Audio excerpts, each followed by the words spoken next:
Hi there guys, it's Tilly. Today we're going to be discussing mental health and quarantine. What I'm going to be doing is running through a few things that I use to manage my own mental health while in this situation. There's no particular order of things that you should be following on this list, but I'm just going to list them as I've written them. So first of all, limiting your social media usage. I think this goes without saying without there being a pandemic and a quarantine in place. It doesn't help at all seeing how other people are doing, false news, negative posts, that kind of thing. So it's just good to not use social media as much, especially during this time. Next is distancing yourself from the news. It is obviously helpful to keep updated with how things are going and any new information that needs to be given to us, but do be mindful with how many times you do check the news. If there was something that you really needed to know about, you would hear about it one way or another, so you don't need to check it all the time. Just be mindful with understanding how this is going to be affecting your subconscious and your well-being as well. Next is finding a hobby or reigniting an old hobby. Finding a way to be creative and have some you time. I know we've had a lot of you time, but it's probably going to be the best chance we get to try new things, whether that be makeup or whether it be a craft or whether it be trying to learn an instrument, something to progress yourself with in this situation. Next, we're going to be discussing acceptance. This is a very important one. Accepting what has happened. It is very much out of our hands at the moment. In a grand scheme of things, we can do our own bit, which I will encourage everyone to be doing at this time. Understanding that not everyone is going to be following quarantine. Maybe they won't be as hygienic as yourself. All you can do is make your own place safe and keep yourself safe, and accepting that that is what you're in control of, and that's okay.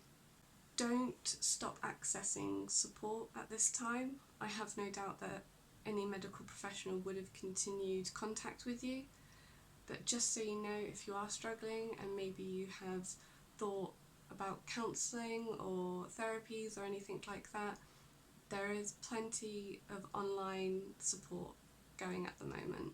I encourage you to reach out into those if you feel the need. There is also a really good app that I've used in the past called 7 Cups.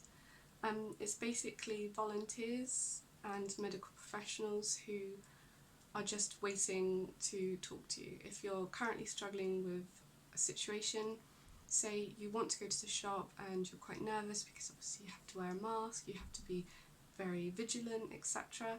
and you just can't leave the house, but you really need to go get food and you don't have someone that can support you with that, go onto the app and have a chat with them. They might be able to support you through that moment, and you can just pick it up, talk to them and then drop it. There is no commitment with this app, but I will pop a little logo there.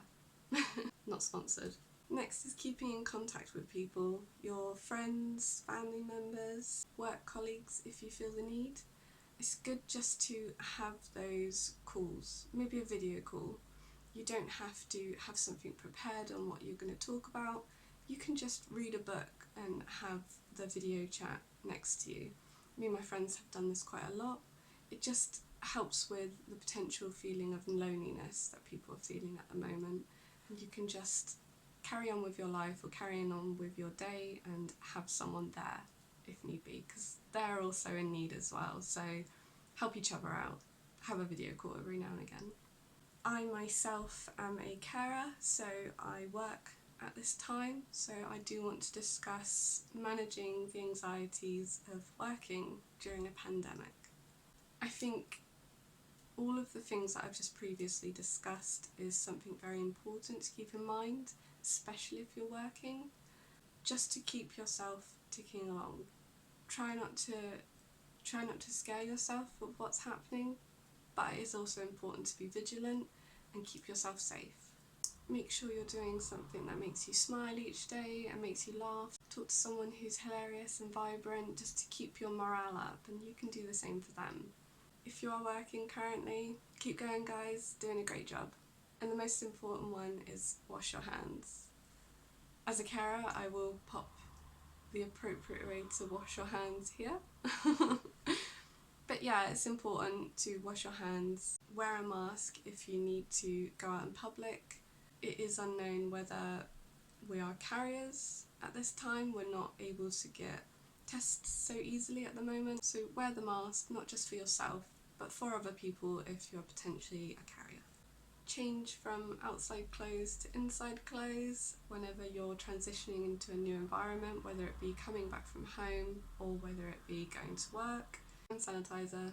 If you are able to get hold of it at the moment, use it as much as possible just to keep yourself safe at this time. If you have any questions as to how you're managing the current quarantine and pandemic, just pop a comment below and I'll try and help as much as I can.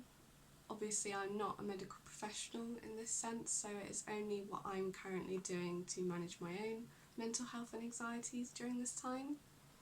I hope you guys are keeping positive and keeping safe. Wash your hands. Have a good day guys. Bye.